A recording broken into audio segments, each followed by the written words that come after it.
Le meilleur, je vous donne mon meilleur, moi c'était Fillon. Fillon, présidentiel, il trace sa route sur sa voie, il a tenu son couloir. Très bien, Fillon. Si je fais un podium de ceux que j'ai trouvé plutôt bons, je dirais François Fillon, qui à mon avis a pris l'ascendant sur la partie économique petit à petit et assez nettement sur la fin de cette première partie. Ensuite sur la deuxième, sur l'islam et le développement de son argumentaire, il était assez solide. Donc globalement, je trouve qu'il s'en sort bien. C'est François Fillon, j'ai trouvé pendant ce débat, qui a été très solide, qui a été très précis. À l'habitude, c'est l'habitude, c'est le portrait qu'on tire de l'ancien Premier ministre avec des chiffres, notamment sur la question économique ou sur la question de la dette. De droite et du centre, donc les téléspectateurs qui sont issus de la droite et du centre, l'ordre ne change pas, mais les écarts sont différents. Alain Juppé n'a plus qu'une avance plus légère sur Nicolas Sarkozy, 32-27, et surtout, on voit que François Fillon pointe à 17% devant Bruno Le Maire, 14%. C'est quand même que François Fillon, à l'intérieur des Républicains, acquiert cette troisième position parce que, comme on l'a dit, il s'est montré solide sur le fond, précis. Il a même défendu les positions qui n'étaient pas faciles, c'est-à-dire sa défense de la Russie, de l'Iran, enfin de Poutine globalement.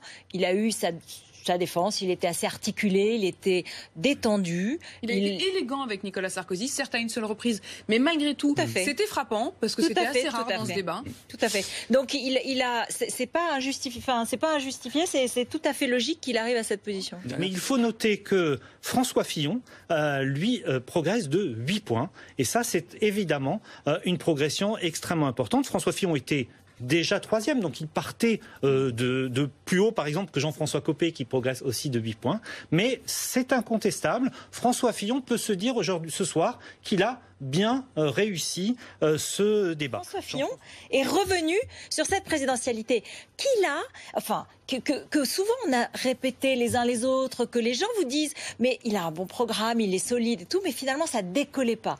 Et aujourd'hui, il a pu prouver certainement par un calme, une détente, une assurance que effectivement, il pouvait être dans la course. Oui, jusqu'à présent, il y avait une anomalie, François Fillon. Une anomalie parce que franchement, tout le monde s'accorde à dire, y compris d'ailleurs ses concurrents, qu'il est probablement celui qui a le plus bossé. Sur le fond, ça fait très longtemps qu'il travaille, qu'il présente des propositions précises, chiffrées.